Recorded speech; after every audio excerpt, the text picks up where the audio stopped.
Yo, what's the deal? How is your life? How is your world? We hope well. It is time to talk about the new happenings and just the new nuances, if you will, of wrestling in the world of professional wrestling. And nobody can do it quite like us. So, as every week for the last 5 years plus, it is now time for the first Black Champ podcast. And I am still your podcast intercontinental champion, Camp from the Port. And I'm JR Bang. Make sure you rate, like, subscribe, download wherever you get your favorite podcast. Make sure you follow us at FBC.pod Instagram, FBC_POD on Twitter. Yeah. Go ahead and get the merch. Yeah. Get that. You know what I'm Cop saying? that. Go ahead, cop that merch. Think I'm gonna holler at Sparks, man, to try to do a remix. You know, Okay. do a remix of some shit like we talked off the air. Yeah. Got a whole bunch of ideas and everything that's flowing in the head right now. Before we get started, though, I want to shout out 79th and Hallis, Barbershop Digital. This is our home. So I was the host for 79th and Hallis's 200th episode show at Haymarket Pub. So shouts out to everybody at the Haymarket Pub for allowing me to drink the way that I was drinking. Beer, of course. Shouts out to Scott and Flows for an incredible event. Everybody who was there. Shouts out to our man Mike Jones who came through. Shouts out to Coach Moses who came through as well. Shouts out to everybody, and shouts out to everybody when they realized when Scott let them know First Black Champ. I'm the co-host of First Black Champ. Everybody went, oh, that's that. Oh, there we go. Hey. I was like, man. Shit, we got a pop in this motherfucker. You know what I'm saying? Look at that. No cheap pop either. It was not. Like, oh, shit. No. He here. Okay. One of them here. Right. Okay. We get okay. So, yeah, shouts out. Man. Yeah, shouts out to them. Great event and everything. Yeah. And shouts out to 200 episodes. You know what I'm saying? It's no Barbershop Digital without 79th and Hallis. It's bear season's coming up. We already know it's going to be a lot of stuff to talk about. So as long as you're on Barbershop Digital, make sure you check out First Black Champ, 79th and Hallis, Ruthless Aggression, Random Acts Podcast, and all of the podcasts that are currently in the lineup. And make sure you go ahead and check out the Barbershop website. Facts, man. Yeah, so another thing that I want to kick off the show with is racism is still alive. Can't from the port just be concealing it. Yo. If you have not heard, NXT UK is going to go to NXT Europe in 2023. The NXT brand is growing, so NXT Europe is the new iteration. It will reimagine the brand and talent pipeline with a renewed focus on Europe. So they are going to shut down the things for NXT UK to get everything in order for NXT Europe. Shawn Michaels, the Vice President of Talent Development Creative. Hey. Shawn Michaels got a big job, ladies and gentlemen. John Laurinaitis plus. Man, DX has taken over the WWE, which is wild considering that we grew up doing this and getting suspended. And then the guys that was doing this and telling women to take their tops off is now running the company. Sugar titties, suck it. Right. Wow. So, but Shawn Michaels sent that a release, a quote in the release, saying that he's pretty excited. He told Fox News Digital he's very excited given the success at NXT UK. We feel like it's time to expand upon that. Now, I don't know if you guys remember, but a couple of years ago, Triple H laid out the plan. It was like NXT UK, NXT Japan. It's going to be a whole bunch of NXTs across the world. Now, when Triple H took that step back and Vince McMahon and Bruce Pritchard really took over and put Shawn Michaels in place, that kind of went to the back burner. Like, it wasn't going to be like the NXTs all around. Now, on the other hand, though, looks like, man. You can't stop God's divine plan or Triple H's mission to take over wrestling. And that's what he plans on doing. So, can't just get over it. You know what I'm saying? It's a new day. Hey, all right, listen here. Well, what we're going to do now, we're going to just reel J.R. Bang in here just a little bit. We're going to reel him in. Because, listen, I am an 80s baby, an adolescent and teen of the 90s, 20-something for most of the 2000s and early 2010s, right? And for lack of better phrasing, Euro niggas always been soft. So I don't fuck with a lot of them. If there's 1,000 UK wrestlers, I like maybe 9. Like maybe. That number might be a little high. However, man, hey, much like life and evolution, they're much better. UK wrestlers are much better now than they were back then. Like, they could have never did this in the 90s. Never. You know what I'm saying?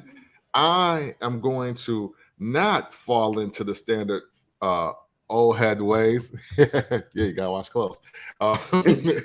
And I'm not going to fall into the old head ways of things. And I'm going to embrace this new generation because, I mean, hey, if nothing else, the women in the UK, fire. You know what I'm saying? The women wrestlers, they doing a lot better than a lot. Hey, the UK got a lot to celebrate too this week too after SmackDown. Yeah, I know y'all hear this. It's still with the twinge of racism, y'all. I like it. Hey, man. Hey, listen, man. Your podcast and the Continental Champion is not a racist. Right? That's not how we conduct ourselves here, as we want the first Black Champ podcast to be inclusive to all who want to talk. Okay, we're all inclusive. Okay.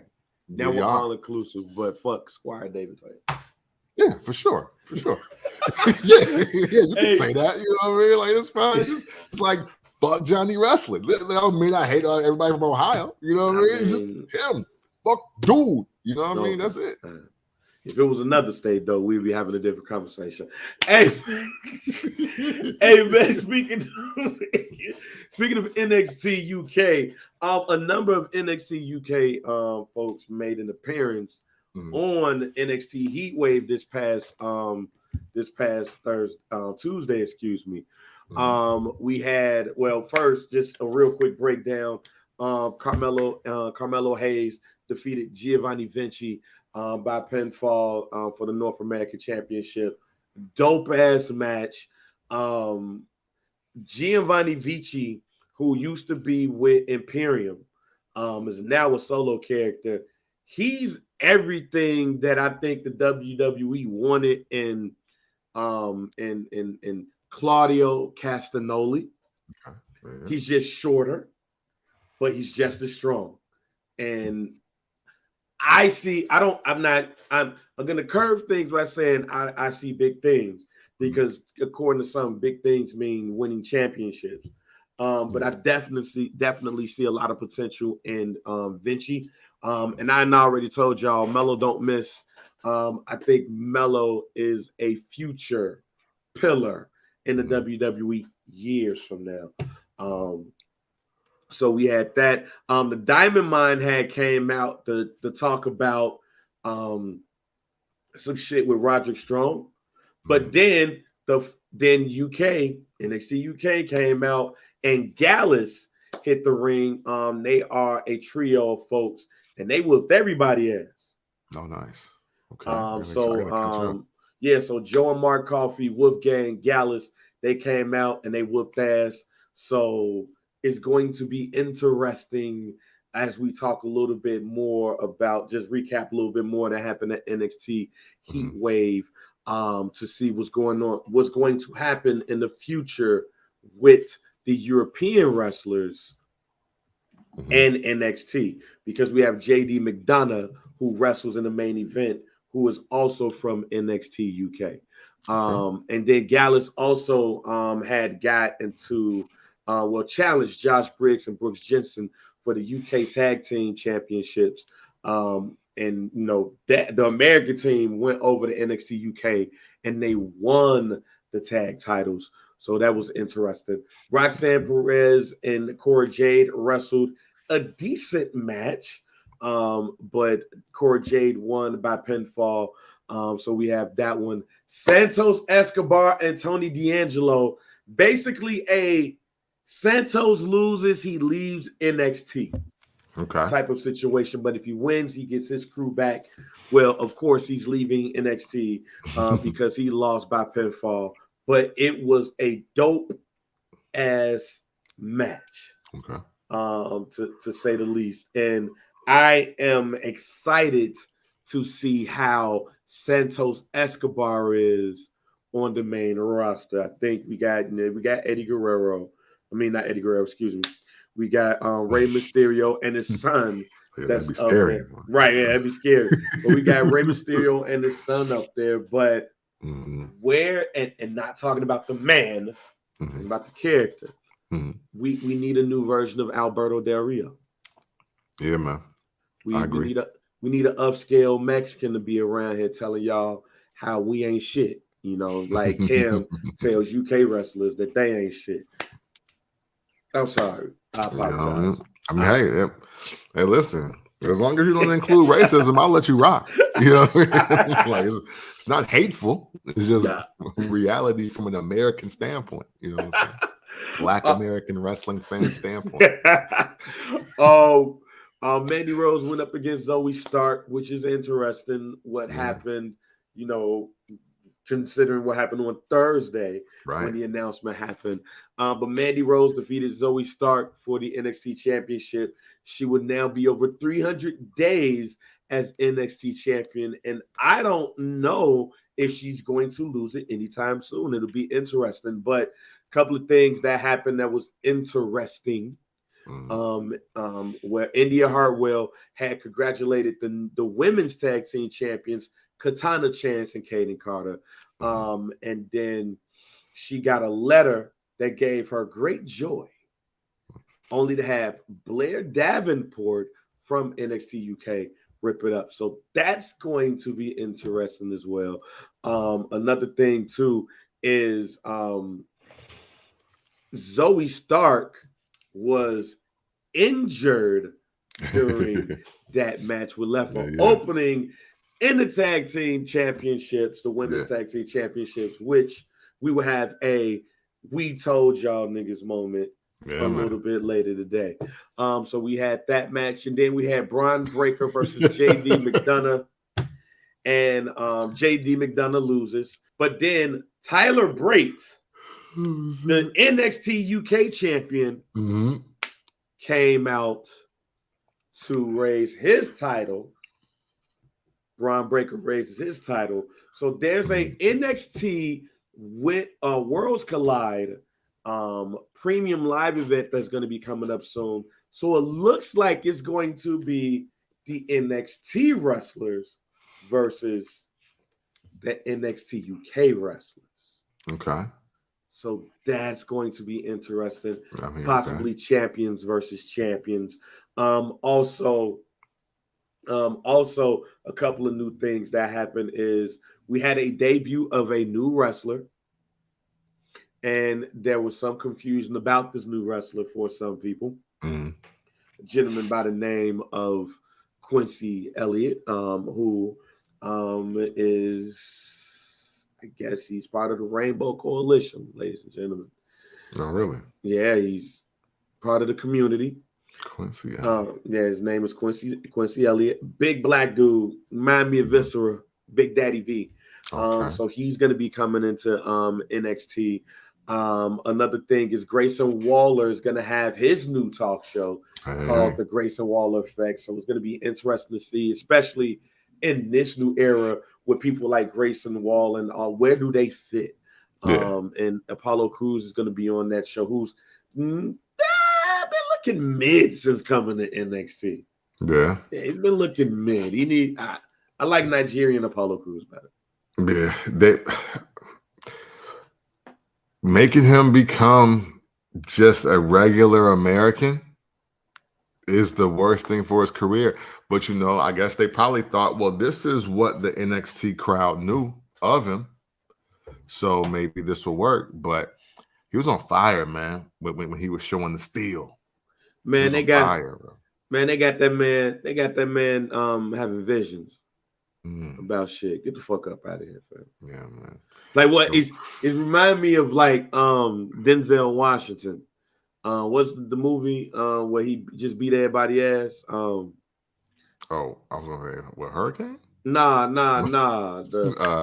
Out of Time? Nah, but it's like Out of Time. It's like the Exterminator or some shit. Oh, the Exodus joint. I forgot. Not even Book of Eli. It's the damn. They about to do a sequel to this shit. No, the shit where he like a spy or some shit. Whatever. One of y'all. I honestly don't think I've seen it. Oh, you ain't seen the shit? Good though. I just can't remember the name because it's like low on the Denzel Washington movies. But that movie, I know one of y'all gonna listen to the podcast and might be watching and be like, oh, that movie, that's the movie I'm talking about. It's not like he walking around with a leather jacket, black shirt, talking about like looking at visions and then he's getting them out. Like, Paulo, come on, man, like be you, because I don't think. Wait, that's not the joint with John Goodman, right? When the time is on my side. Yes, it is. But no, man. Yeah, see, I was like, Man on Fire? Is it Man on Fire? Nah, it's not Man on Fire. Hold on. I'm just going to go to the wiki. Man, hey, shout out to Darren for saying Zoe Starr got to start wearing the mask. Damn, man. Hey, shit. That's fucked up, man. Yeah, man. So was she strong in the face, man? I mean, hey, you can't help who you are. You know what I'm saying? A lot of women look like Kim Patera back in the 80s when they was wrestling too. She just kind of like a throwback in that aspect. Equalizer. Oh, okay. The Equalizer. Yeah, I have not seen that. It's a good movie. Okay. Equalizer is a good movie. He whooped everybody ass in that motherfucking shit. Break out. He's like Black Steven Seagal in that bitch. So yeah, really? Equalizer is the movie. So okay, there we go. There's always the Equalizer. We'll do that. First Black Champ, giving you black cinema, right? To indulge in if you want to take a wrestling break. Black Ebony Cinema out here. You know what I'm saying? Now speaking of Ebony Cinema, AEW. Oh. We about to shift gears here because I just found out who Simone Richards was a couple weeks ago. And I was like, let's switch it up. Who was Simone Richards? Hey, a lady that was in a Brazzers clip. So I just happened to Google her, and she has her whole discography, if you will, or all of her. She has her link tree available on Twitter and Instagram. Oh man, I Googled her and found everything though, because not doing the social thing. But yeah, man, yeah, decent. Google Simone Richards, everyone. You're welcome. Miss Richards, okay. Yeah, man. And that now she do like. I seen one of them the other week. Yeah. I think she do like premium content with her husband now or something like that. She married? Yeah, I believe so. Oh, because she did the joint with the massage therapist. Mm-hmm. That's the one that I saw, the joint with the massage therapist. And of course, King Nazir is in there. We gonna move on. Hey, that nigga's a wild nigga. My man, hey, yo, we talking wrestling. This is the first Black Champ podcast. We promised to God. You know what I'm saying? But we started talking about movies and black cinema. He said Ebony Cinema. You know what happens when you just search that randomly. That's true. You know what happens. That's true. But yeah, shouts out to Simone Richards. She has quality Ebony Cinema that y'all need to check out too. All right, man. So Camp from the Port, along with some others, called it. When CM Punk signed with AEW, Camp from the Port specifically talked about the issues potentially. And you know what? How long this gonna last, really? Man. How long is this gonna last? Is this really gonna be something that we are going to be seeing as successful within a year or two or whatever? Because there's always something following CM Punk. Well, Camp from the Port, I wish you would have saw AEW this past Wednesday. Yeah, man, I gotta catch up, man. It was interesting to say the least. So, to kick off the show, CM Punk comes out there to do a little promo, but it started out weird because he called out Adam Hangman Page. Why? Yeah. We know he has a title match coming up with Jon Moxley at All Out, or we at least thought it was going to be coming up. But it was confusing because he called out Adam Hangman Page and challenged him to a rematch for the title right then and right there. So, you know, the crowd don't know no better. Shit, I don't know no better. It's like, oh, this is how we going. This is how we're doing, and all of those things. But then they get into, then Jon Moxley comes down, and then they do their thing, and the fights, the punches and everything look weak as hell. But the promos, on the other hand, the promos was A1. From a CM Punk side, especially, because when CM Punk said, "I would touch you, but you might bleed everywhere," I know I laughed my ass off. God, like, man, they must be listening to the show because I'm always talking about how Buddy Ass is always bleeding. But I'll go into a little bit more of the promo because reportedly, CM Punk went into business for himself. Are you kidding me? What the hell? All right, I'm sorry. That was my shot attempt. He apparently went into business for himself. And a lot of people were thinking like this wasn't the case. But according to Wrestling Observer and Dave Meltzer, said the CM Punk thing to start the show with Adam Page, that was weird for everyone. Nobody knew he was going to do that. If you remember months ago when they were feuding, I said there were a lot of reality to the promos. Well, there's a lot of reality to it. His co-host went as far as to say that he went into business saying whatever they're going to do next week with the title match, Punk's promo has absolutely zero zilch to do with what they're doing at the pay-per-view. That was not supposed to happen. Punk went to business for himself and move on. Now, Adam Hangman Page is in a thing with the Dark Order. Kenny Omega is back. So he's the Young Bucks partner in the trios tournament. So prayers for Omega because that match might be it. I'm just throwing it out there. Hey, that's what he said. Hey, when you see Kenny Omega in that match, he basically had on like Metal Gear Solid shit. And I can tell you, I believe that he had padding underneath that. Like, definitely on some Unbreakable, but Mr. Glass shit. Also in that same joint, CM Punk called Eddie Kingston the second best Kingston that he's ever shared the ring with. Oh, okay. Which led to Eddie Kingston going on Twitter to say, of course the cunt says shit when I'm not there. Yo. But nothing says going into business for yourself than calling back to the time where even a lot of fans of this AEW, this era, don't even realize that you were the tag team or tag team champ with the guy you just mentioned. Yeah. So, but wait, there's more. Wow. So this led to a report that there's a lot of backstage drama that's going on in AEW right now. Mm-hmm. And it seems to center around CM Punk, Hangman Page, and Colt Cabana. Really? Cabana. Oh, yeah, because Colt and Punk are boys. Well, they used to be boys. They've not been boys for years. Oh, since he came back to wrestling? I mean, I'm sorry, not since he came back to wrestling, but when they did the trilogy of him leaving the WWE and all of that, they must have fell out right after that.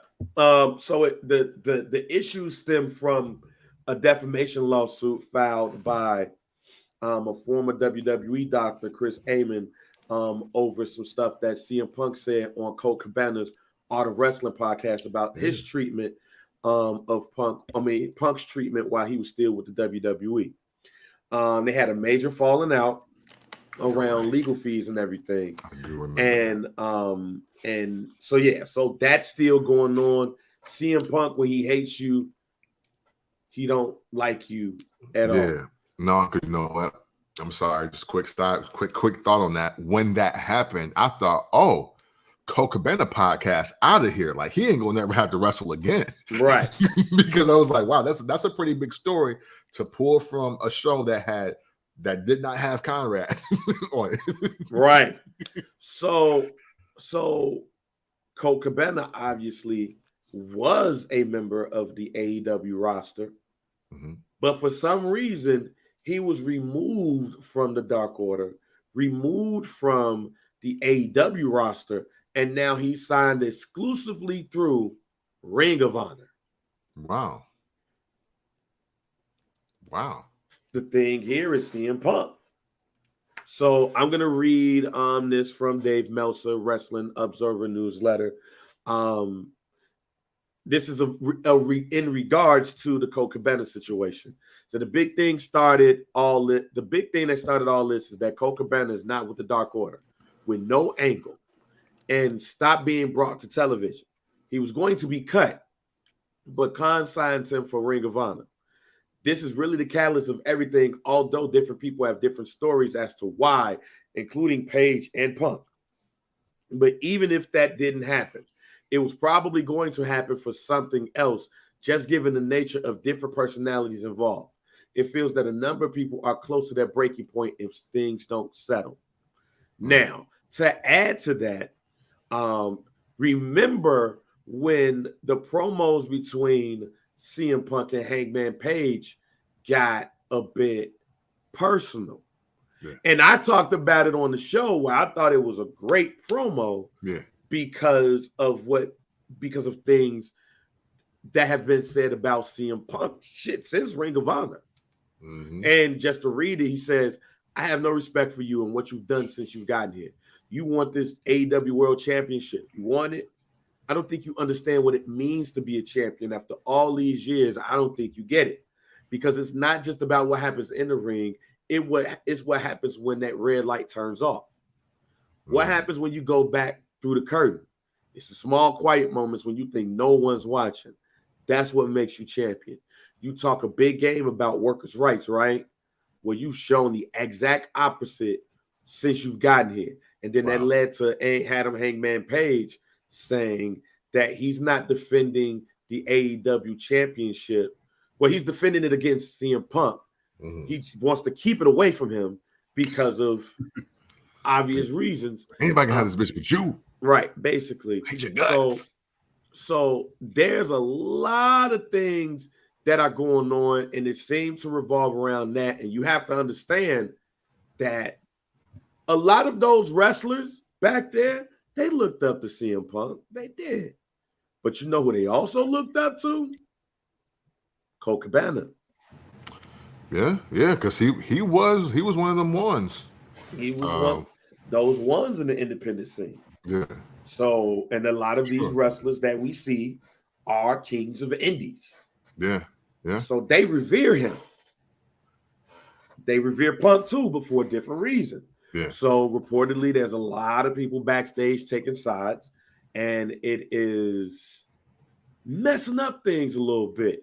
And you know shit got to be good when Booker T puts his thoughts out there. Oh, yeah. Hey, man.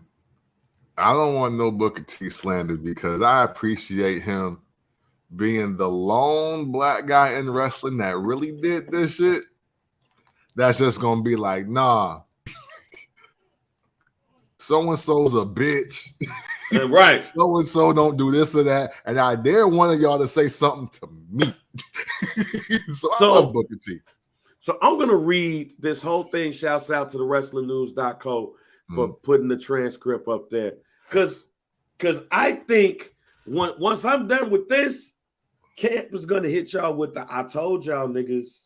I told y'all niggas. Lou Boosie daughter rant. He says, I'm not surprised. Been in the locker room with him talking about CM Punk. Everything we're hearing in the news right now on social media, I'm not surprised one bit. I know the fans really love CM Punk. They got some kind of love affair with this guy. I've said it before that CM Punk has the ability to make fans feel a certain way about him, and those fans have followed him forever. It was on that 8-year ride, that 8-year hiatus, waiting on him and holding on to that hope that he'd come back. Finally, he comes back, and now we see that it's not about the wrestling. Let's just say that. It's not about the wrestling at all. It's about being in the right situation. If Tony can let him have that, great. It's fine and dandy for CM Punk. But I tell you right now, there's a reason why we haven't seen MJF. He falls under the same umbrella as, man, to hell with that. I'm one guy that doesn't have to take it. You know what I mean? And I'm going to tell you right now, it's going to be a whole lot more like that. You know my homie, my good friend Goldie, Goldust, put in a tweet. He said, people that don't want to be here, they should just leave. I get it.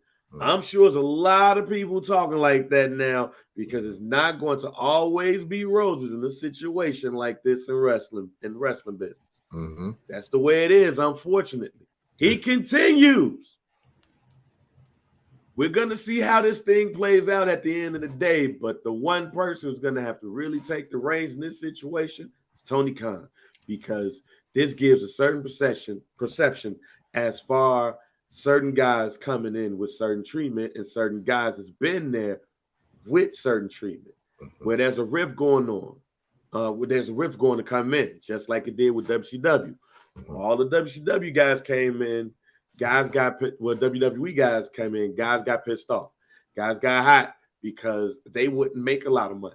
I was one of them, and trust me, if they wouldn't have bumped my money up, I would have left WCW and I would have gone to WWE. I would have. I know I would have. They made me happy enough to stay, and that's what AEW is going to have to do with a lot of their guys right now. The position they're in right now, you want to be in that WCW position. You're in it. Cap, the floor is yours. Man, listen. First and foremost, again, shout out to Booker T. Because I think, again, this is one of those fair assessments that you have to just know from just being in the business, right? Man, listen. It was just obvious that CM Punk came to AEW because he thought he would be the shark in the aquarium. He thought that he would easily boost the ratings. He would have John Cena, Roman Reigns, Ric Flair, Shawn Michaels, Bret Hart, a level of impact and pop to that company, and he would be able to throw his weight around, do the Hogan rules thing, and it ain't quite working like that for him. You know what I'm saying? And you have a situation now where CM Punk is realizing. I think because he's obviously he's not a dumb individual, right? Like CM Punk's a really bright dude. And now he's trying to essentially pipe bomb his way through the fucking AEW roster. And it ain't working. Because originally, again, that shit was a work originally. He just did it very shoot-ish.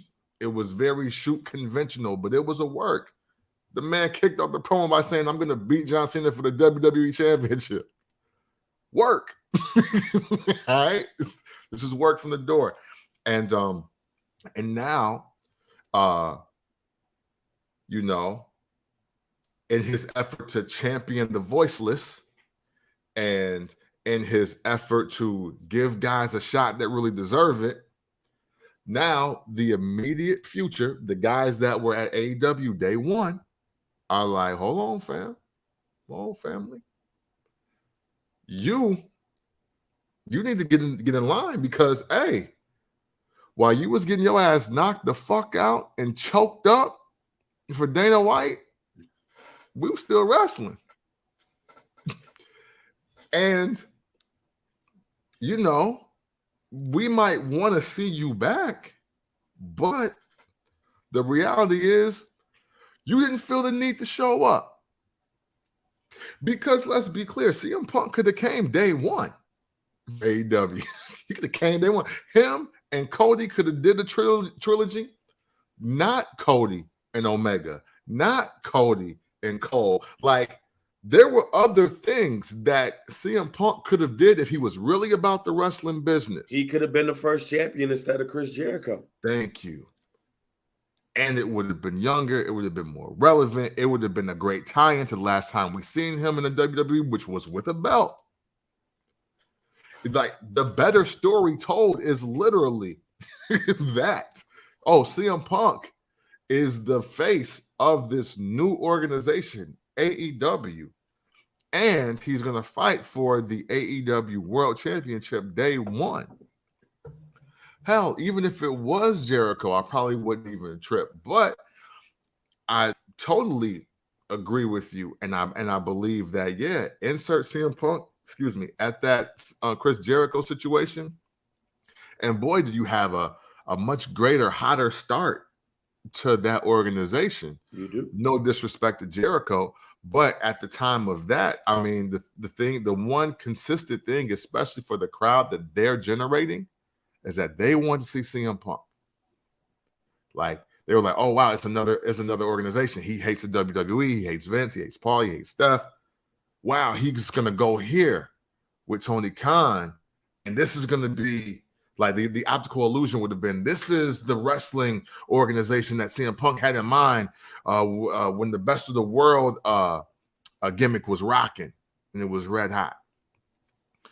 I'm gonna stop from rambling here a little bit, but I do want to say that, man, listen. When CM Punk realizes that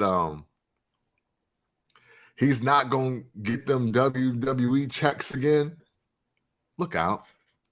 Look out, because he's not putting himself in position. Well, I'm sorry. He's putting himself in a great position. Much like I've been saying on this show for months now, CM Punk's always been about making CM Punk look really great in AEW. And I said last week, I believe, Seth Rollins is doing what y'all thought CM Punk was doing for AEW. Mm-hmm. This is it right in your face. This is it. Look at it. It happened. And what Fat Joe say? I'm sorry. That's how it happened. That's why we got to come on platforms like this to let these niggas know.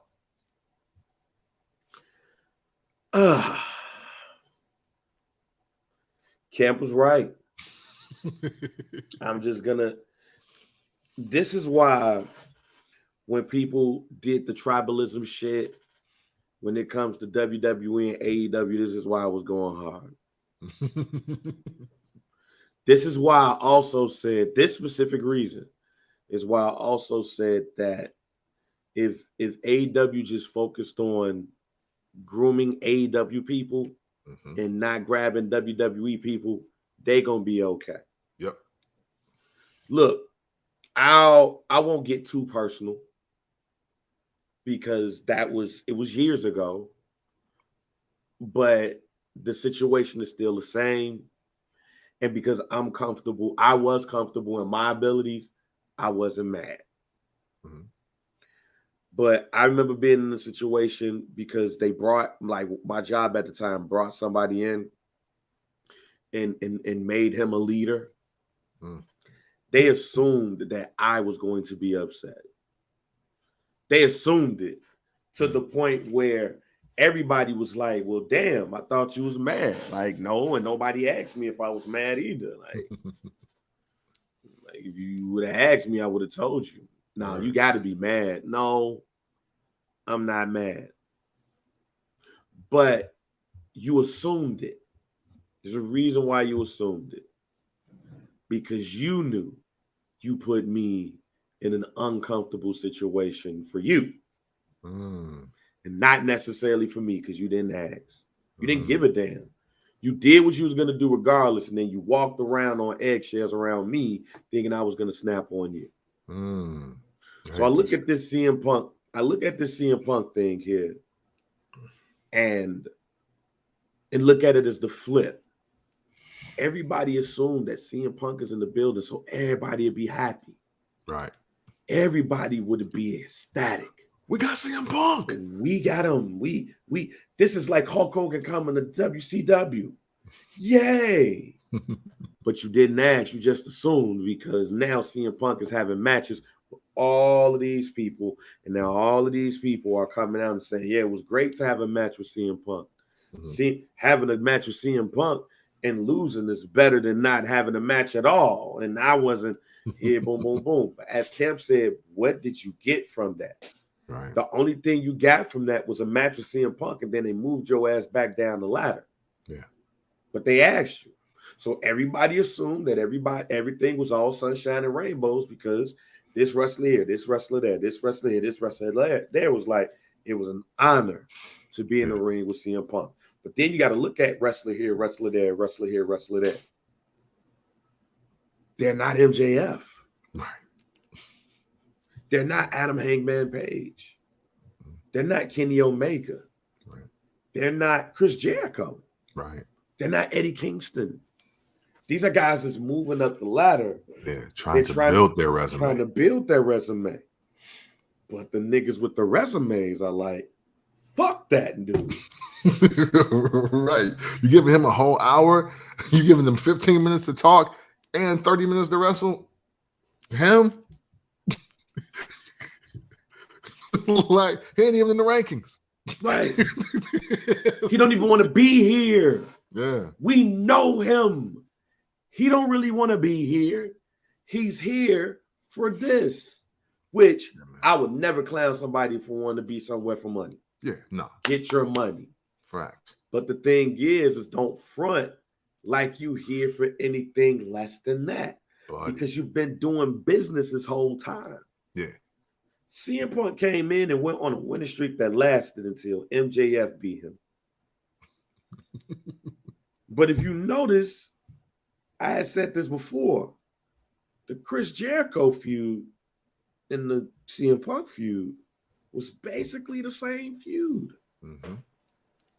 And I can almost bet you that you could probably in one of these AW episodes pinpoint when shit started going wrong with MJF, if all of this is true, with the CM Punk feud. Oh, yeah. You probably can if you know what's going on. Now, for Chicago reasons, I always give Punk some type of benefit of the doubt. Absolutely. Because Chicagoans do that to Chicagoans. Mm-hmm. For some reason, we'll give you the benefit of the doubt in public, but in private, like, this motherfucker on bullshit. CM Punk's been on bullshit the whole fucking time, ladies and gentlemen. Yeah. The whole time. Because look at Bryan Danielson. I'll give you a perfect example of a WWE person coming into the building that's high profile. Yeah, very. And look what they've done. Bryan Danielson took the L's with Hangman Page. The first match against Daniel Garcia, he not only took the L, he took a L that put Daniel Garcia in a different stratosphere with the casual viewer. Because the casual people looked at that match with Daniel Garcia and was like, oh, I don't know who dude is, but that's Daniel Bryan. Yes, yes. I don't give a fuck about this Bryan Danielson shit. Right. I know him as this. Yep. Great match. I talked about it on the pod. Said I should talk about it more. And he lost. Yeah. He won the next one. He won the 2 out of 3 falls. Right. But the first match, he gave him the rub. Yep. Hey, and not for nothing, you can look at that entire roster and removing Cody Rhodes aside, the hottest acquisition that AEW has ever grabbed was Bryan Danielson, aka Daniel Bryan. Yeah. There was nobody hotter, and because he was the one guy that was active, had the story, the comeback story, was a recent world champion, and he literally showed up at AEW like none of that shit happened. Wrestled at WrestleMania. Yeah. And he literally showed up at AEW like none of that shit happened. Yeah, like and he got in there with some people that we respect, went through the matches, and like you said, gave him the rub. Really put guys over. Really did what he said that he was all about doing during the B+ player promos and that other organization, which was, I'm here to be a professional wrestler. Like, that is what I do. I am going to wrestle, and that is it. I don't want to do any of this other shit. And like, he was by far the hottest commodity that they signed in real time. So, to Banks' point, seeing how Bryan Danielson is moving versus seeing how a CM Punk is moving, like you understand the vibes. Like the only thing that would have made it more obvious is that CM Punk announcing himself being there the day they signed the TNT deal. That would have been the only thing that would have made it more obvious to y'all, because that was a name that was only brought up by wrestling Twitter when AEW was first being formed. Well, I even go further for you. I even go further, and I said this on the pod a couple of times. If CM Punk wanted to be like this, they should have just gave him Ring of Honor. Man, facts. That's where he cut his teeth at. That's where, other than WWE, he's most known at. That's home. He ran the wrestling school. Why did he stay there and they moved Colt Cabana over there? Look. I don't know the personal issues other than what we might know as far as Colt Cabana and CM Punk. All I know is that there's people in that locker room that don't like how Colt Cabana's been treated. And they don't feel like Buddy Ass is the person to be that. And here's where, and it's probably not right to do because of what has gone on and what we've learned in the past 2 months. But this is why Vince McMahon is Vince McMahon. Because I'll say this, we shouldn't even know about this CM Punk Colt Cabana shit. Yeah. We should not know. That tells you about the leadership within AEW and how there is no leadership. You have a fan running a multi-million-dollar business. That's why, and it's funny that now all of a sudden there's a creative team and the liaison, and Tony Schiavone is there to help make sure that everything in the back is on point, because now Tony Khan knows. And look, again, between MJF and CM Punk, all this shit is connected. I can't be the one that manages all of these things. But he also doesn't have, at least I haven't seen it yet, he doesn't have a Vince McMahon alpha personality. Where at the end of the day, this is my shit. I run this shit. And you could be here or you could take your ass home. Right. I'm not talking about paying $5 million to a woman here and ask. I'm not talking about that Vince McMahon. I'm talking about the Vince McMahon that went toe-to-toe with the United States government over steroid allegations. I'm talking about the Vince McMahon who put all the money that he had up into WrestleMania. I'm talking about the Vince McMahon that even other wrestlers say, hey, I don't really fuck with Buddy like that, but I respect the grind and the hustle and the work. Vince McMahon approaches WWE as a business first and as a fan second, because he probably wasn't necessarily the biggest fan. It was just a family business. Right. Key word here, family business. Yeah. It was passed down from my grandfather, who passed it down to my grandfather, to my father, who I bought it from. Right. So it was already an established entity. I just made it into the global thing that it is today. Tony Khan, however, was like, Dad, I want to start a wrestling organization. All right, cool. You got the money. All right, I was just making sure that it was cool for you because, I love wrestling. And now I have a wrestling organization. That is the differences here, ladies and gentlemen. Absolutely. And to your point, all that shit with Vince McMahon, and we've seen people publicly on forums, on platforms, interviews, wherever, shit on Vince McMahon. And he'll take that personal L, and it will still invite you to a Royal Rumble. You know what I'm saying? I can't think of anybody that was part of the steroid trial, no matter what they said, that did not get a chance to continue their career and didn't make their way back in some capacity to the WWE for at least a one night only event. Yeah. And that is and you're absolutely right. And now I'm gonna transition into Goldie, aka Dustin Rhodes, Dustin Runnels. I'm calling him Dustin Rhodes because that's my favorite Gold Dust everything. We're calling the natural road man. So you know what I'm saying?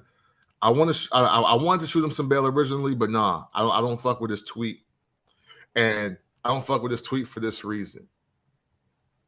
He's supposed to be the locker room leader if it ain't one. You know what I'm saying? Like, and the thing about Dustin Rhodes that the levels of which this irks me is this: one, your daddy is Dusty Rhodes, R.I.P. So you've been in WCW in the 90s when it was worth a damn. Then you went to WWE. I think he made his way back. And fourth. So you saw the best and the worst of two of the greatest wrestling companies of my time, in my estimation. Because the NWA heyday was, I wouldn't, So now you are in the same position that your father was in. You are in the same position that you could say the Attitude Era started in. Because the Goldust character is very instrumental in starting the Attitude Era also. Oh, hell yeah. You know what I'm saying? Like, I don't know what season 2 or 3 is going to be, but there should be a Goldust episode. Oh, hell yeah. It should have been one already. Yeah, like just off the rip. So for him to say, like, just leave it as something as blanket as anybody that don't want to be here should leave. It's like, what a disconnected MAGA reactive response to some shit. You know what I mean? It's like, fam, how come you're not the one at least talking to the young guys that's being like, hey, you're going to get guys that are superstars or that are fading superstars or want to resurge as the superstars, and they're going to try to go out for business for themselves. What you got to do is make sure that you stay about the business and you guys move like this, and you should be working and organizing to do that. I don't like the fact that the OGs in AEW are like, man, look, man, we all get money. You know what I'm saying? We wrestling. Shit ain't that deep. Like, and if you're fucking with it, you should go. You know what I mean? But like, you know what, Kemp? Sorry to interrupt you, but you know what, Kemp? Like, I mean, at least when I had conversations about people about older wrestlers, that's exactly what it is. That's Kevin Nash and Scott Hall coming to WCW. Like, yo, we about to get more money over here. and it's gonna be less dates, and the money's guaranteed. Yeah. Slide your ass over here. I bet. And when you come up in, you come with that lackadaisical ass personality. See, I took the Dustin Rhodes tweet a different way, but still kind of the same response. I kind of looked at it as, hey man, some of y'all older niggas, if you don't really want to be here, so why are you here? Because it takes time away from these cats that really want to be here. Yeah. But it can literally be both ways. That's just how I took it. I took it as, man, if you don't want to be here, don't take time away from these younger cats who actually want to be here. Yeah. But thinking about what you just said, like it changes my way of thinking. Because I don't think an OG is going to say that on Twitter about other OGs. And that was my thing, because like you see the play. So you mad at the youngins?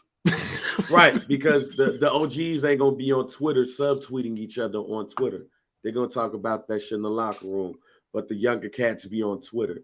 The younger cat, he goes where they are. Yeah. So you have a great point on that, which if that is true, it not only makes me disappointed in Dustin Rhodes, it makes me disappointed in every last OG that is in that company. Yeah. Daniel Bryan included. Collateral damage, but him included. Here's why. I think AEW is a very sustainable company. I think we need AEW. AEW is the closest to a number 2 that we've had since March of 2001. I'm the same person who's still upset that WCW got canceled and went away. I think WCW would have still been a viable commodity to this day because of name recognition. I'm also a bit upset to see Impact Wrestling at these markets, these events, where I think they should be bigger than that, especially off of what was built. Like I go to the Samsung, like I got a Samsung television, and they, similar to Pluto, has a channel devoted to TNA Wrestling, Impact TNA Wrestling. And to see some of those old matches, them old pay-per-views, it's like, damn. And y'all just did it, nothing against the Cicero Stadium. I don't think Impact Wrestling should be there. Right? But I'm also the same dude that said that Impact and AEW should merge and become a real true second company. I think wrestling helps wrestling succeed. That's why, since Triple H have taken over the WWE creative, I've said, you said, and this is the transition to that a bit, you were right when you said that Triple H was going to call some of them wrestlers up and be like, what that contract look like? Man. Because you could come back over here. Motherfucker, can you buy that? Right. So you were 100% right at that. Whoever that wrestler was that he talked to went and talked to Twitter, and they was like, oh, see, he trying to poach. But here's the thing, though. If I am Cody Rhodes, so I'm going to use Cody Rhodes for the example, because he helped start this company. And he says, hey, yo, we need structure. We need a writing team. We need this and that. And then you got Kenny Omega and the Young Bucks like, nah, we don't need that. No, we good. We can wrestle. That. We can super kick, cuz. We good. Right. We good at what we do on the indies. We don't need all that. We don't need all that red tape. And he's the one who loses out and goes to WWE. When in a sense, his leaving WWE is the shit that started all of this. It is the catalyst to where we're all today. Him leaving the WWE and saying, hey, I'm going to go independent. I'm going to do what my father did. Boom, boom, boom. While y'all still using my daddy's name, and I can't even use my name that we built. I'm going to go over here and I'm going to go to Ring of Honor. I'm going to go to these small indie joints. I'm going to go to New Japan, and I'm going to become the greatest wrestler in the world. And Cody Rhodes believed that he did that. But during the stop at the company that he created, he was like, yo, shit ain't right over here, so I'm going to go back. Who leaves something they created to go back to the machine? Man. Hey, that's telling you a lot, and it's honestly a very underrated and commendable thing for Cody, because he was like, yo, you know what? I know I can't remove Tony Khan from the situation because that's the bread, that's the funding, that's keeping these men and women paid. You know what I'm saying? At the end of the day. But dog, this ain't it. Like, and they're not hearing one of the top tier wrestling minds of this company. We can just leave the business as a macro aside. In these four walls, bro, I'm one of the people you should be listening to, because I'm the only one out here that really left that company and got myself hot. And here's the other thing about that too, Kemp, because I see something that our man Trey just said, which I think there's some point to. Said that I think Triple H taking over really shook up AEW, and people are now having second thoughts. Oh yeah, I'm gonna disagree with that to a twinge. Really? Okay. To a twinge. Okay. Just twinge. Hear me out. Some of those people that left are comfortable with where they at money-wise and less dates. Okay. If I'm Bryan Danielson, I'm not on the road for 300 days. Yeah. I can take a little bit less money, but it's less wear and tear on me. A Malachi Black, who's reportedly having back issues. Damn. I got this money and I'm getting these dates, so I'm straight. Yeah. I'm straight. But I'm still on TV every day, or I'm still in prime positions. They good. Yeah. But an MJF, who was a star at MLW and in some indies, and I came here and I bust my ass. I'm the one who having second thoughts. Yeah. Hell because I came here making $250K. Dude ass came over here and he making $2 million. Yeah. And he don't do half as what I do. Right. It's gotta be cake for some of these former WWE wrestlers. What they long for is the structure that they swear they wanted to leave. Because it's also funny that the wrestlers who left are the ones who want structure, where the wrestlers who was there in the beginning don't necessarily want that. And Colt Cabana and CM Punk was just a catalyst to say, boom, all of the issues now that we have is now summed up by the dude who went to the WWE and became a star in the WWE, one of their biggest stars, 2-time Money in the Bank winner, multiple-time world champion, won the belt at Money in the Bank, and blew a kiss at Vince McMahon in the face and left to come back a couple of weeks later with a new theme song and a new lease on life, which made him, at the time, one of the longest reigning champions of all time, only to lose it to Dwayne and still have a quality, high-profile match at WrestleMania with The Undertaker. That dude is shitting on the dude who pulled his teeth in the indies with him, got the WWE look, but they changed my name to Steve Goldman or some shit.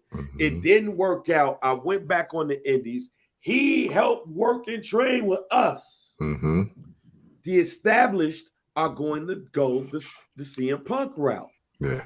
The younger cats are going to go the Hangman Page route. Yeah. You know what this reminds me of, Camp from the Port? No. This reminds me the New Blood versus the Millionaires Club, when WCW started making the turn for the worse. When Hulk Hogan was like, fuck the Hulk Hogan shit, I'm Terry Bollea. Right. And now all of a sudden it was Terry Bollea versus Billy Kidman for about like 2 weeks. And Hulk Hogan started wearing black and throwing Billy Kidman in the garbage can. This is like Vampiro versus Sting. And Vampiro started throwing blood on Sting. This reminds me of Ric Flair teaming up with Dustin Rhodes and something like No, not Dustin Rhodes, but Scott Steiner and all of that going up against Dustin Rhodes and Dusty Rhodes at WCW Sin 2001. That reminds me of this shit right here, fam.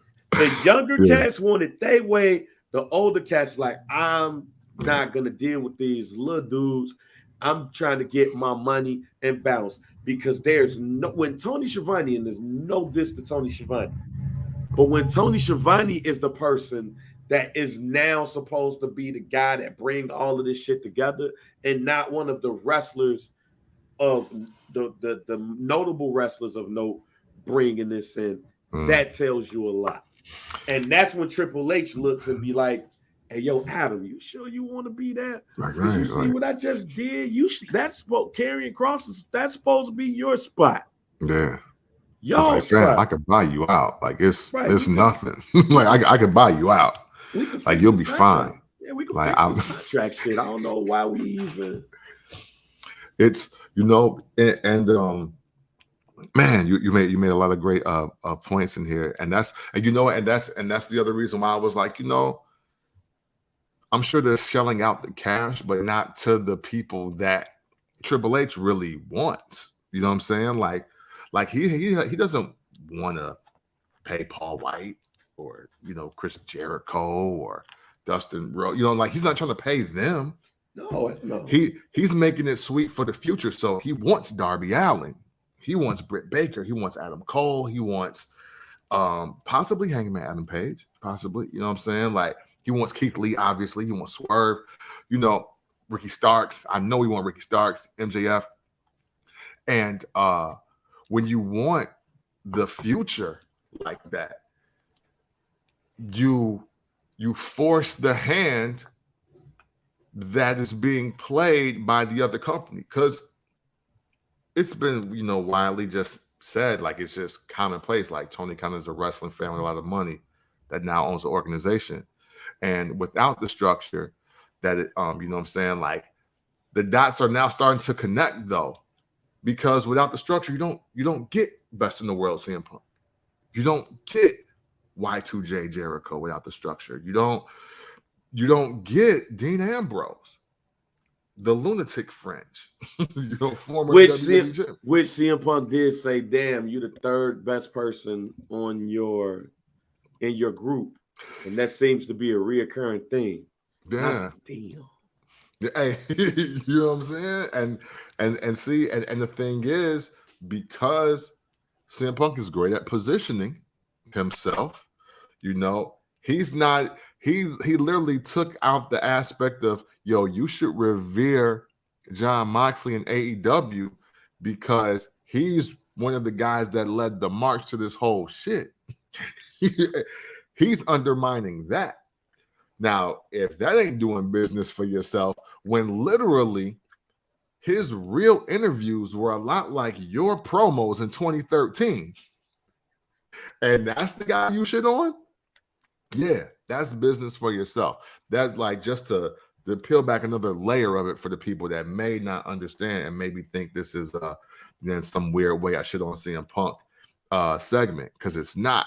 It's just literally looking at what's right in your face, and what's right in your face is the fact that the money is being distributed unevenly. Some people are solely there for the money. There is no structure, and that's why the co-owner left. That's why we haven't seen MJF.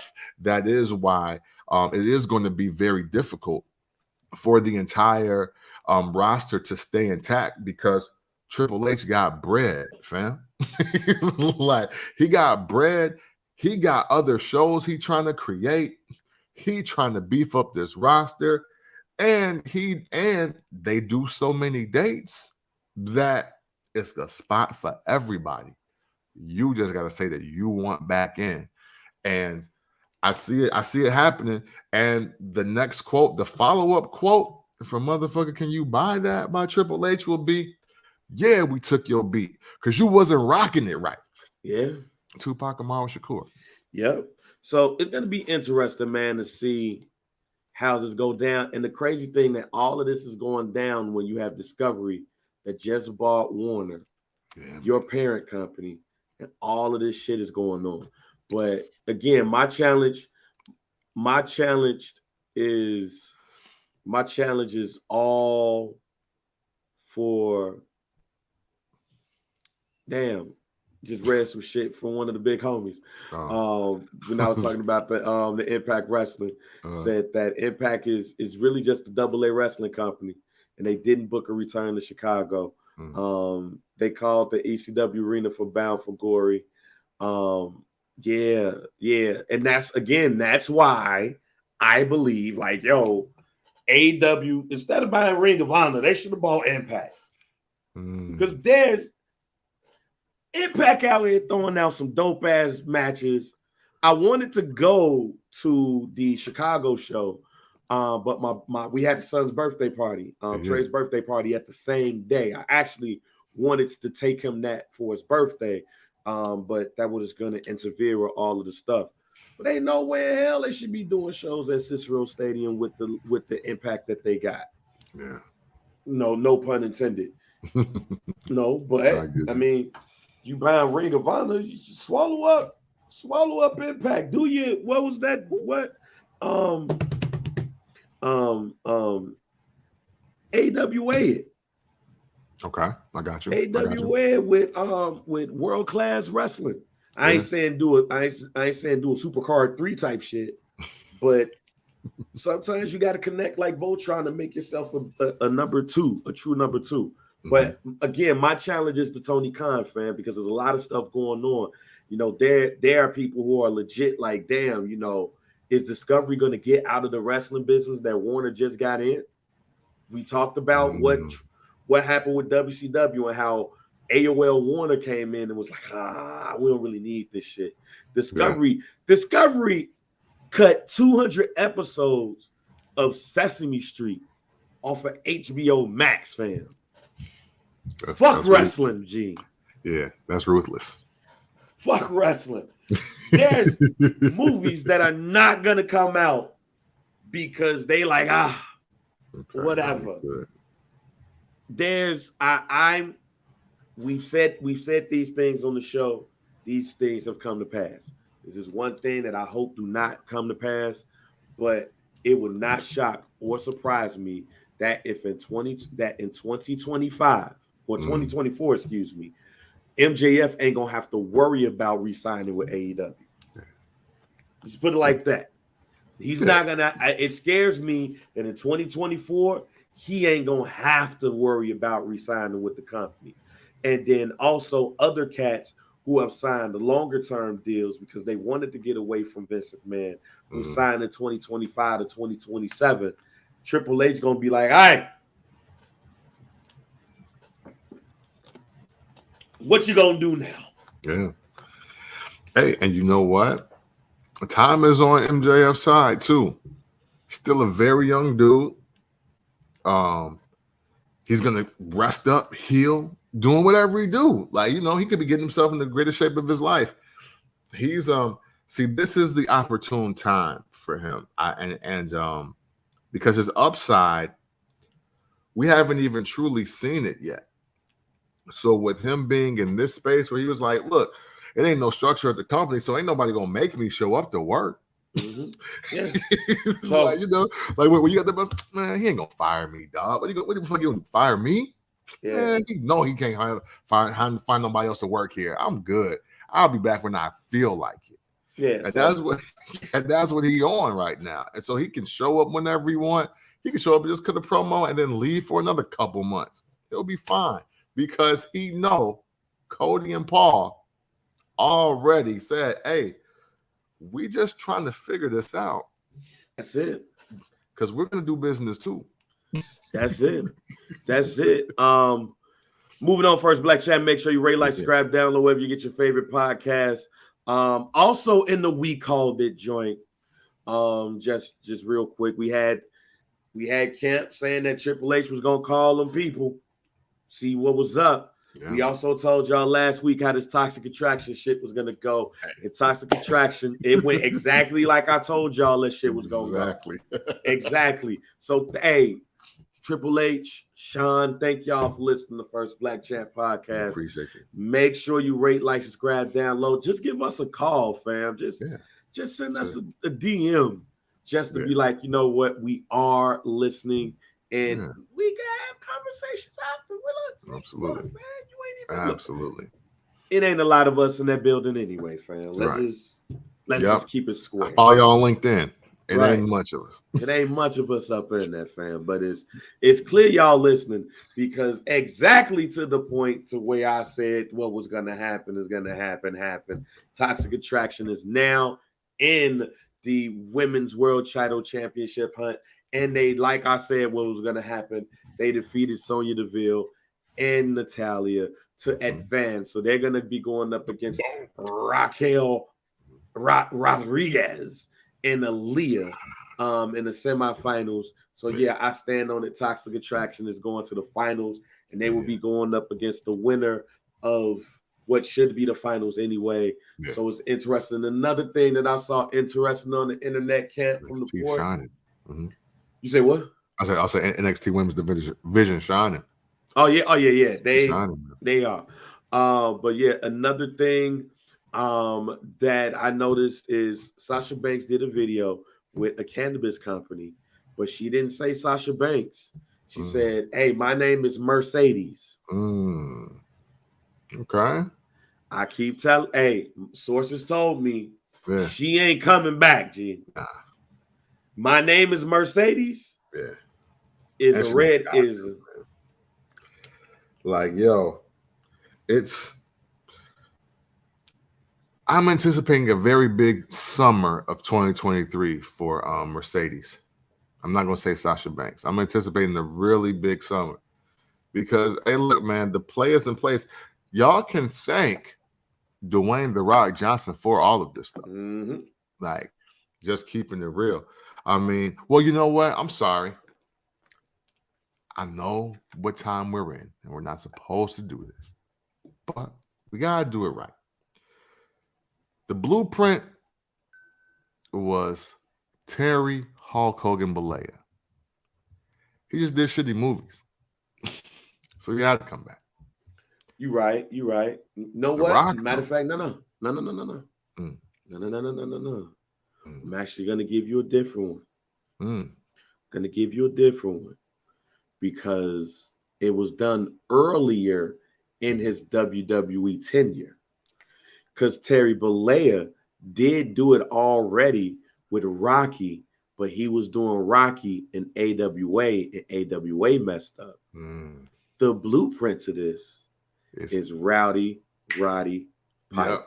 Kick ass and chew bubble gum. Because he gave us, They Live told us he was retiring, and then he gave us WrestleMania 3, and then we didn't see Buddy Ass until WrestleMania 5, when he was given the business to Morton Downey Jr. and Brother Love. He will always come back in spot duty. Came back in spot duty and won the Intercontinental Championship in a transitional period for Bret Hart, where it went from Bret Hart to the Mountie to Roddy Piper, Roddy Piper to Bret Hart. Yeah, my bad. So, R.I.P. to the legend. Roddy Piper, that's the original blueprint. Yeah, that's the original blueprint. Hulk Hogan just took it and made shitty movies because They Live is over any movie that Hulk Hogan ever made and Thunder in Paradise combined. Believe it. But so, this has always been the play, and we haven't seen a woman do it yet, though. So respect to Mercedes for taking this leap as a woman in it, because it's not that women have never been in movies or in other kind of roles before, because I believe China did like spot dates and things of that nature. She definitely did. But but we haven't seen a woman do what Mercedes is about to do. And I think that this could be opening a respected lane for the women that, they keep y'all at 7 to 15 in that women's roster, where like, hey, you know what? Something about me, they keep me on TV, but I'm not quite the superstar. So, hey, maybe I can pivot and do a Netflix movie or Hulu series or whatever it is. So Shout to her. I do agree with you. Sasha Banks was gone. Again, if y'all need some content to just refresh your mind, I think look at her. I believe it was her 365 or her 24/7 and her Broken Skull session with Steve Austin. It'll tell you everything that you need to know about what's happening right now, why it's happening, the way it's happening right now, and to let y'all know that hey, my Hollywood my contact list is popping. Mm-hmm. Like you keep thinking I need to do bank statements if you want to. And I'll show you the bank statement that lets you know that I ain't gotta do that other one. And I'll continue saying it, man. Will Packer, go ahead, get all of the Pam Grier movies underneath your belt, because when you sign Bianca Belair to do it, she's going to be the biggest female action star in the world. Just do it. Fire. I just need production credits when you do it, because I've been saying this for about a year and a half now on First Black Champ. Bianca Belair is a Will Packer movie role away from being gone. And you know who's going to mess around and usher both of those two in that situation? Kevin Hart. Let's go ahead and move on to kind of double feature here with what we're talking about here. First of all, I want to give my flowers to Sami Zayn. I've been preaching the gospel according to Sami Zayn since he went from being the Sami Zayn we knew when he came in to this great liberator character. And Canadian Castro. Yeah, Canadian Castro to or Che, depending on how you feel about Castro. Yeah, that's true. Right, there you go. Yeah, just depending on how you feel. You know, I read the history books. Shit was wild, fam. Yeah, for sure. A lot of people was wearing Shea shirts, so there you go. But the great liberator, being intercontinental champion and all of those things, to having the feud with Johnny Knoxville, to the bloodline, being the bloodline's unofficial member, the cousin, to coming home to Montreal on Friday and getting the pop that he got. It is always good to come home and get that pop. Yeah. But when that music came on,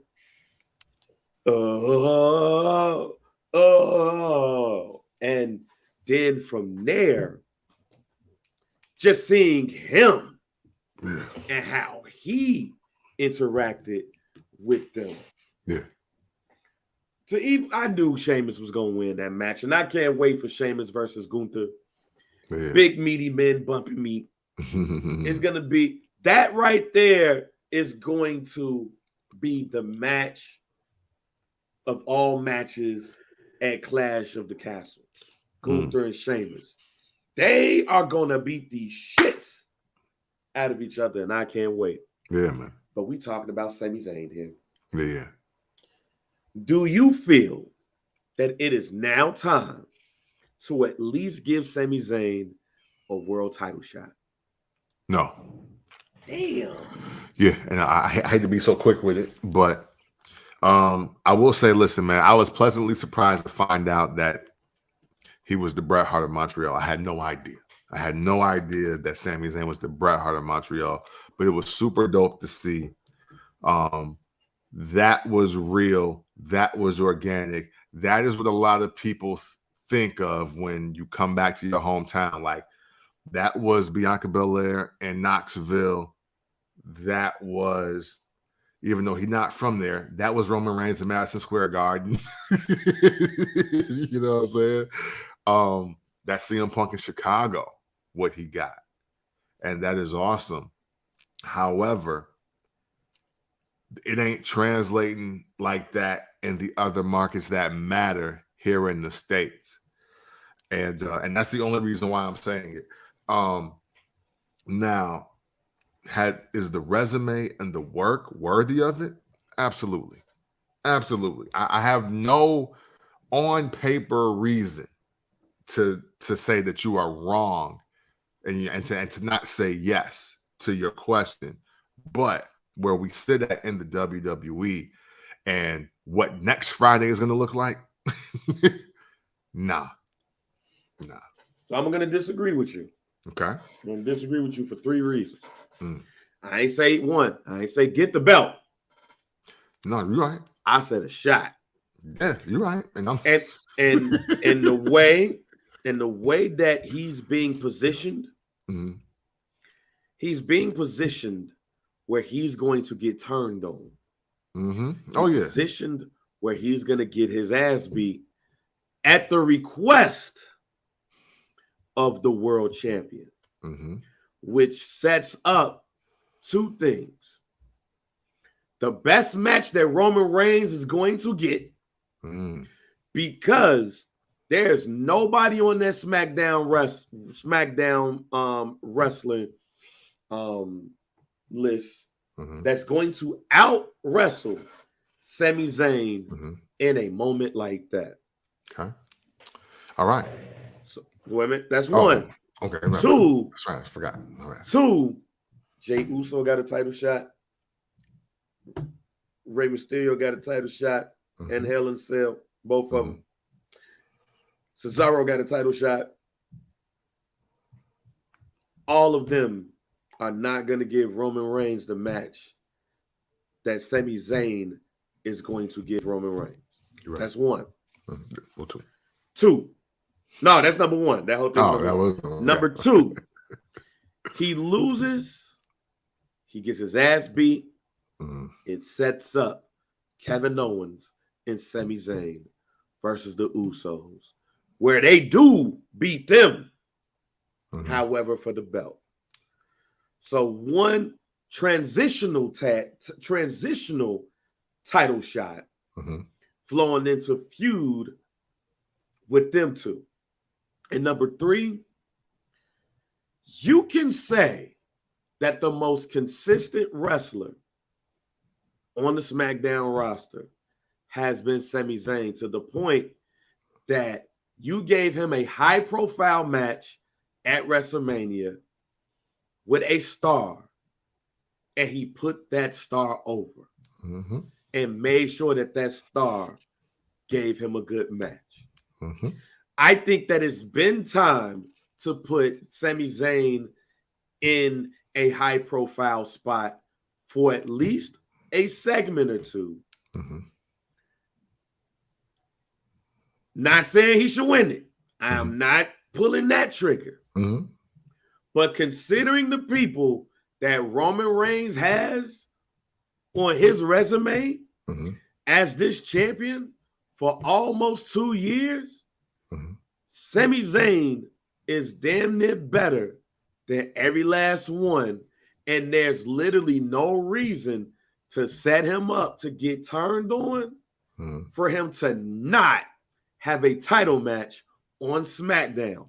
Not saying Survivor Series or anything like that, but we also seen Roman Reigns have title shots on SmackDown more than some people that we've seen with the belt.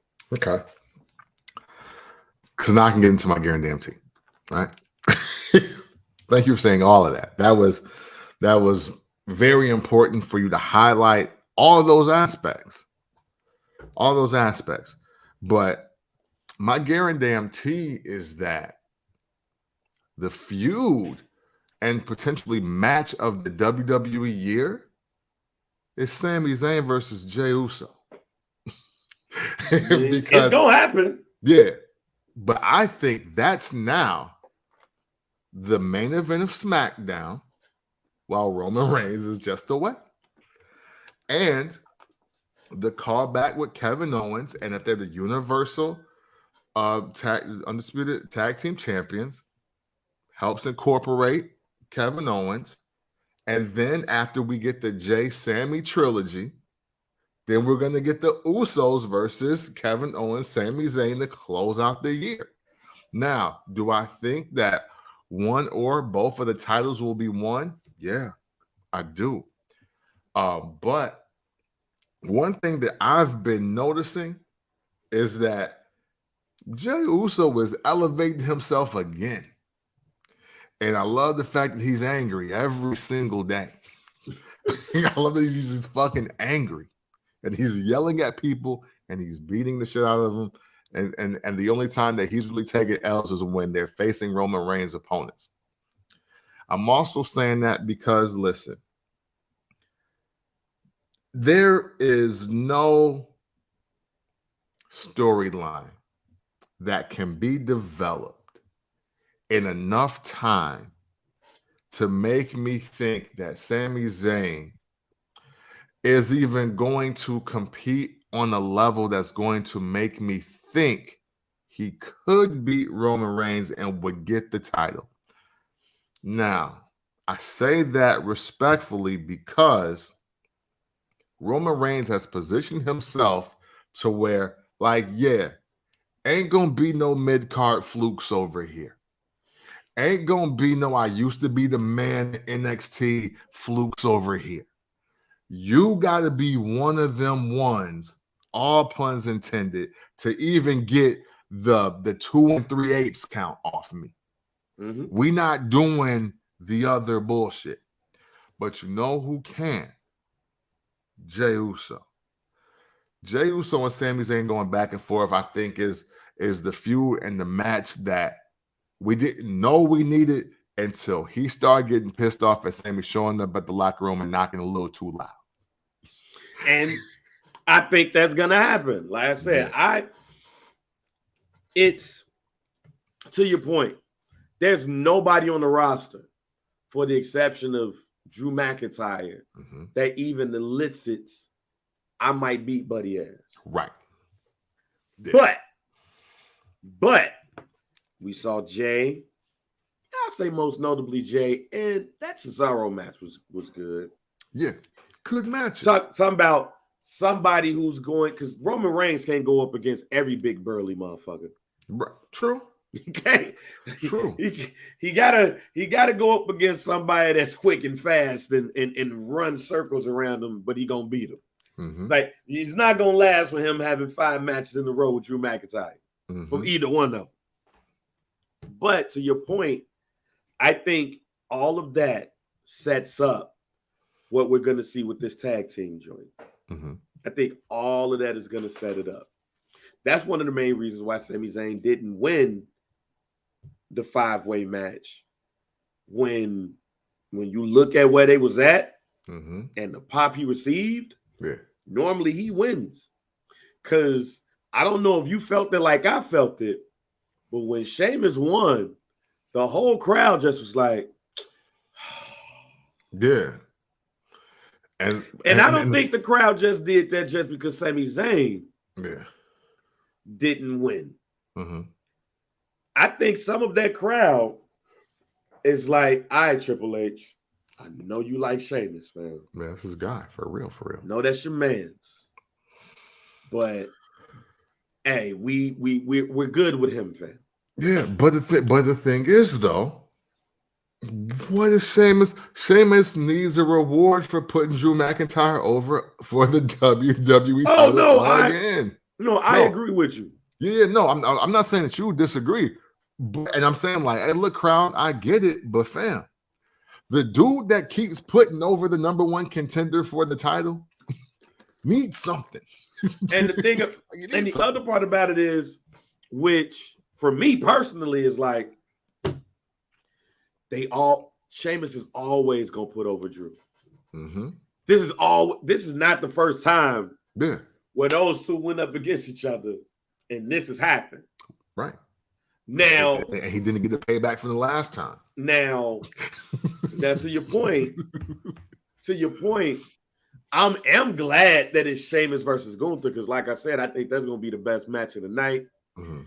It's in Wales. This is a homecoming of a sorts for Drew McIntyre and Sheamus. They both are title matches. Boom. Mm-hmm. Gunther better come home with that belt, though. I'll say that much. Now we talking, because I ain't gonna front. I don't know who wins that match. Right. When we get to our predictions, I'm telling y'all off top, I don't know, because Michael Cole was talking too much. I didn't realize that, yeah, wow, he's never won the Intercontinental Championship. Right. And I mean, yeah, beating Gunther does set him up with something more viable as far as a feud, because he can't go back and forth with Ricochet. Man. He can't go back and forth with Sami Zayn. He could go back and forth with Happy Corbin, but who are we gonna make the face?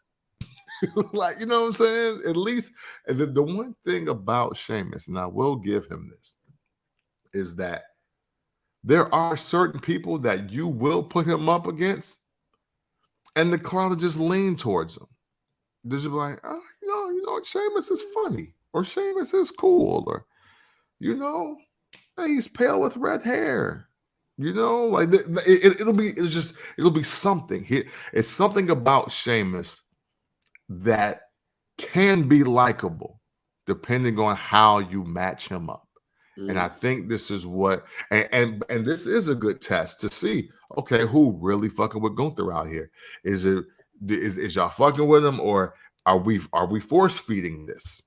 You know, that's the other part about it. So I think not only do I agree with you on match of the night implications, I think it really sets the tone of like, hey, y'all year is going to end like this based on what happens in this match. So I'm curious. I don't have a winner though.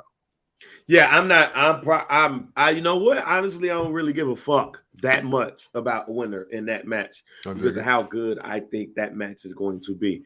Mm-hmm. While as long as Gunther is involved in the title picture, because I'm all right with me. I mean, you listen to the pod.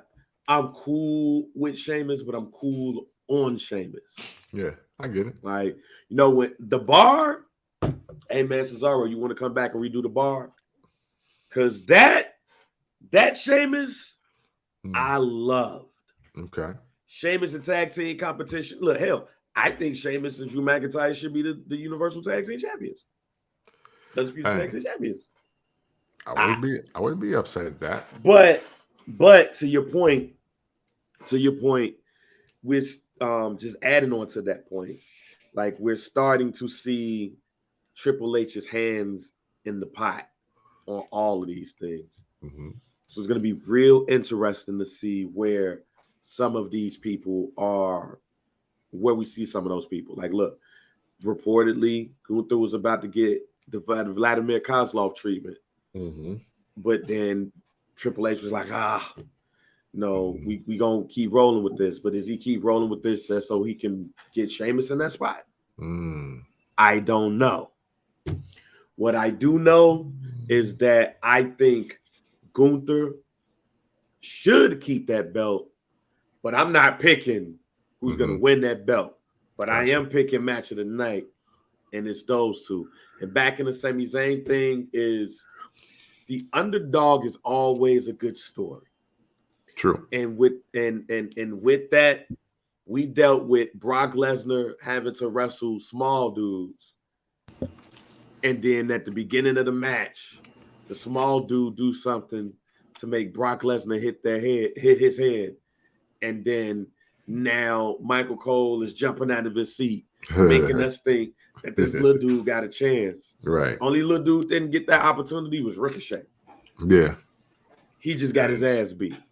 Yeah. I don't think, and I think an ass whooping from Roman leads to as late as WrestleMania, as early as Survivor Series, Sami Zayn and Kevin Owens versus the Usos, where we would get dope matches between and Kevin, Sammy and Jay, and switch them up, and a great tag team trilogy, probably the best since the Usos and the New Day. Yeah, absolutely. So absolutely. I am excited about it. You know, and that's respect to the Street Profits, but I'm expecting Kevin Owens to just do everything that we expect him to do based on what happened on Monday Night Raw, man. And Kevin, when Kevin Owens decides that he's the best wrestler in the world in his mind, if nowhere else, look out, man. Great shit happens on a random Monday or Friday night when he does that. Hey, and that match between Kevin Owens and Drew McIntyre. Yeah. See, you know what I'm saying? Like that's the guy that we're talking about is gonna win one of the tag titles. You know what I mean? Oh, yeah. Basically, what I'm about to say is, hey man, hey Triple H, don't bring everybody back. Yeah. Don't bring everybody back. You know what I'm saying?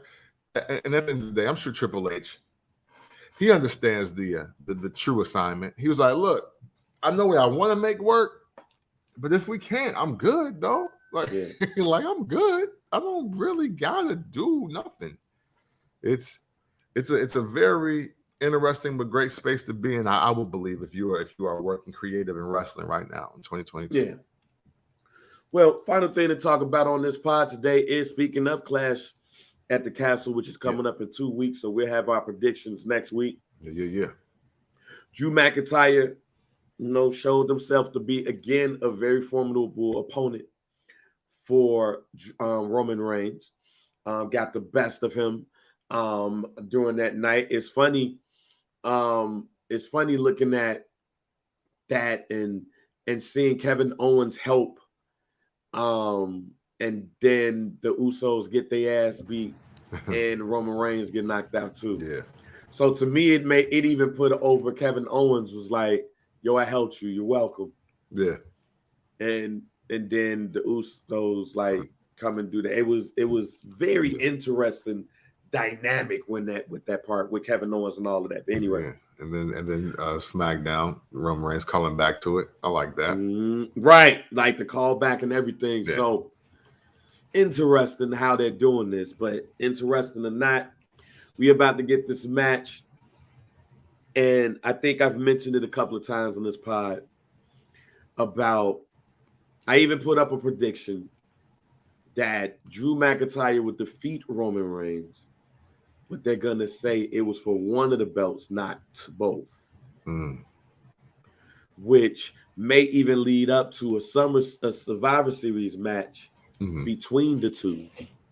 Because, or Clash of Champion. I can't remember what comes up next. But anyway, seeing what we're seeing right now with the talent really showing out since Triple H has got in. A Kevin Owens that looks strong again, who's basically telling y'all, hey, that shit that's been going on for the last couple of years, fuck that. I'm back on my shit. Right. Drew McIntyre, Karrion Kross, Seth Rollins, a returning Riddle, who looked good in his return. Yeah. I'm gonna ask you again, is it time to split those titles? And how do you split the titles? Because that's the other weird part. Like, you just gave this man both titles, but how do you take them? How do you take one off? Oh man, one, yes, to answer your question, yes. And splitting the titles, I think the best way to do it, man, we turn back the clock. And even though it's almost right on the same year, I think if there's a New Year's revolution or whatever,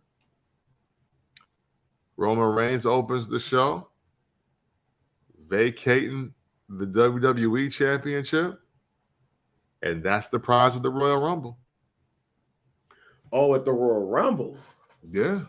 I mean, because again, the streak is about the Universal Championship. Like, so he's only been the WWE champion since WrestleMania. So the streak is still intact. And we are all under the assumption and or estimation that Roman Rock LA WrestleMania 39 is going to be the thing. And we got to get to the Royal Rumble. But to your point, there's so many competitors available that you kind of got to put them all together at the top of the year. Then Elimination Chamber, the competitor, and then let that rock out at WrestleMania. I think that makes it worth more while. You know what I'm saying? If Roman Reigns obviously takes this year. If there's a New Year's Revolution, he opens up the show, vacating the WWE Championship. You immediately put that prize up. Fuck a tournament. Fuck all that number one contendership. Fuck just giving it back to Bobby Lashley because he never lost it. Fuck all of that, right? Literally just put it in the Royal Rumble. And because, hey, the WWE Championship being defended or won or however you want to frame it at the Royal Rumble has only been done twice for sure. And this will be like the third or fourth time overall, I believe. Right. And so from there, the last four guys, one obviously being the winner, there go three in your Elimination Chamber right there.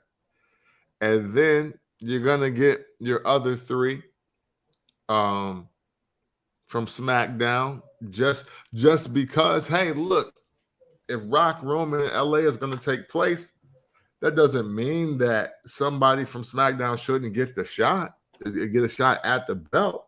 So 3 from Raw, 3 from SmackDown, make Elimination Chamber mean something outside of just the winning the title, because how often does the title change in the Elimination Chamber before WrestleMania? Right. Give us something to work with. Give us 2 new instances in the Triple H creative era that we can't predict, which is who's going to be not only the winner of the Royal Rumble but the champion, but then also the person at the Elimination Chamber getting the shot and not losing the title match. Because hey, Austin Theory is still out there. Yeah, that's true. So I got a prediction. Mm-hmm. Well, I ain't gonna call it a prediction. I'll just say this is what Bang could do. Mm-hmm. Because something was like, yo, go look up at the upcoming pay-per-views, the rest of the pay-per-views for the year. Mm-hmm. Or premium live events. Hey. It's only 3 left. Oh, really? Oh, shit. Yeah, I didn't realize it. Yeah. That's how far we are in the year. Too. So Extreme Rules is October 8th. And this is everything after Clash at the Cash. Extreme Rules is in Philly, October 8th. Saudi Mania is going to be November 5th. And Survivor Series is November 22nd. So I'm going to go with my prediction, kind of similar to what I just said. Drew McIntyre and Roman Reigns has a main event. A rematch. At Clash, after Clash of the Castle. Either he has that or Sami Zayn gets the title shot because he gets his ass beat. And then at Extreme Rules, we have a match where, somebody, either Drew or somebody else is going to get that title shot at Extreme Rules. And the thing is that I literally don't know who that other person is. And the only person that's involved in the storyline that can cause him to wrestle Roman Reigns is Sami Zayn in the Extreme Rules. It can even the playing field, so to speak, when you have a TLC match going up against Roman Reigns or some shit like that, whatever. But the only 2 that I see right now is Drew and Sami. But either way it go, one of their asses is losing. Which goes to Saudi Mania. Hey. Saudi Mania, the prize is put out there. The prize is put out there. And then there is a battle royal at the end of Saudi Mania to declare who is the WWE Universal Champion. Really? Because it's something that you said to me that makes hella sense. The Universal Championship is the new championship belt. The WWE is the shit with the lineage. It's the shit with everything. The best person in the company should wear, the top wrestler in the company should wear that belt because that's the belt with all of the history around it. That's true. That's why you used to say that in your eyes, Bobby Lashley was the top champ because Bobby Lashley has the top belt. Damn right. Yeah. So at Saudi hold Mania, me to it. So at Saudi Mania, there's either a tournament or a battle royal to declare a new champion. Okay. And Roman Reigns is like, I'll see y'all later because I ain't coming. But then he comes and whoops that person's ass. Which sets up Survivor Series, which is normally Raw versus SmackDown. Yeah. And the winner of that tournament or of that battle royal will face Roman Reigns at Survivor Series. Those are the last 3 pay-per-views of the year. Okay. That's it. So defeat Drew in 2 weeks. Defeat Drew or Sami Zayn in Extreme Rules. Tournament or Battle Royal for the Universal Championship. And then we have the Survivor Series, Raw versus SmackDown. Wow. All right. By that time also, Sami Zayn and Kevin Owens will be the tag champs too. Okay. So at the Survivor Series, you would have a rematch of sorts of Kevin Owens and Sami Zayn versus the Usos, which the Usos would go over. Yeah. You will have, and I'll throw out a prediction right here too. Might not happen, but I'll throw out a prediction. For Survivor Series, Roman Reigns versus Bobby Lashley, Sami Zayn and Kevin Owens versus the Usos, Charlotte Flair versus Bianca Belair, and Gunther versus Ciampa. Okay. All right. Those will be your championship matches. Oh, wow. Okay.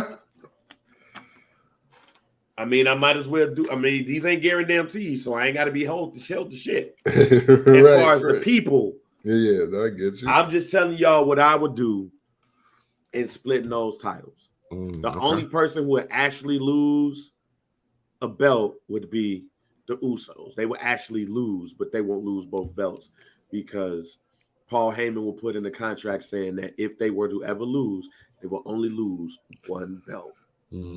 Because the Usos will lose from time to time. Oh, yeah. For sure. So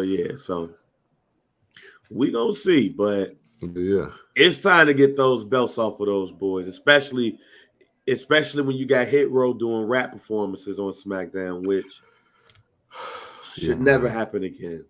Yeah, man. It's again, man. I just want Hit Row to actually be used.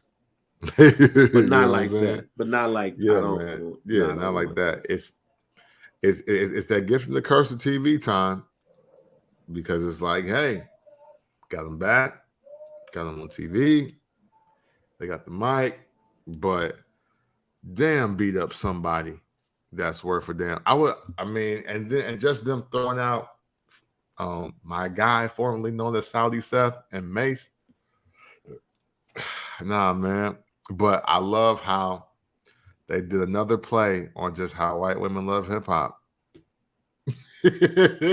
Because Maxine Dupree was stuck. Oh my God. Yeah. It's fucking Hit Row. Yeah, I just don't want. They're so good. Look, man, I like the team. I got high hopes. Yeah. I just don't need the wrestling. And somebody said on Twitter that Top Dollar dresses like 1997 hip hop. And I was laughing. They said my man said my man had on JUCO jeans, G, and I was like, yeah, man. Yeah, man. Yeah. He definitely is throwback in every sense of the word. Yeah, I ain't saying my man got to come out here looking like PN News. I just don't need a rap concert from Hit Row, fam. I just don't. Yeah, man. Because it now reminds me of Men on a Mission. Man, thank you. I was literally gonna say that.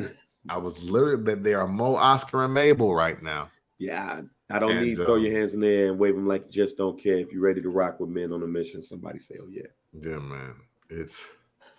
They've literally updated the Men on a Mission just team, and it's not cool. It's not cool, even if because B-Fab does get most of the talking and singing and rapping parts. Yeah, I'm decent, bro. I'm decent. Yeah, super decent on that one. All right, man. So you threw out your guarantee. Yeah. I have a guarantee as well.